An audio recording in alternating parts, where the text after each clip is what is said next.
ऐसे लोग मर्द नहीं होते हैं, ऐसे लोग नामर्द होते हैं जो लड़कियों का बेइज्जती करते हैं, लड़कियों को जलील करते हैं। ऐसे लोग मर्द कभी हो ही नहीं, इज्जत नहीं करते होंगे, वैसे ही ट्रीट करते होंगे, तभी बाहर वालों के साथ आप ऐसा करते होंगे, है ना। संस्कार पे बहुत बड़ी डायरेक्टर बन गई ना बॉस। तो अगर आप आगे सामने से प्रपोजल आया मेरे पास, नाम ले रही हूँ सॉरी, बट ये हकीकत है। हालांकि शुरुआत नमस्कार प्रणाम दोस्तों। आज की इस वीडियो में बात करने वाले डिम्पल सिंह के बारे में, जो कि ऐसा क्यों बोल रही है। तो वीडियो में बने रहेगा अंत तक। अगर अभी तक हमारे चैनल को सब्सक्राइब नहीं किए है तो कर लीजिए, क्योंकि भोजपुरी से जुड़े हर खबर इस चैनल पर मिलता है और आगे ऐसा ही वीडियो मिलता रहेगा।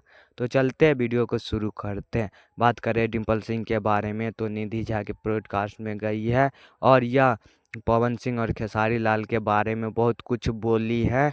इसका पॉडकास्ट वीडियो आते ही पूरा भौकाल मचा दिया। खेसारी फैंस और पवन फैंस गुस्से हो रहे हैं और उसको कमेंट पर कमेंट कर रहे हैं।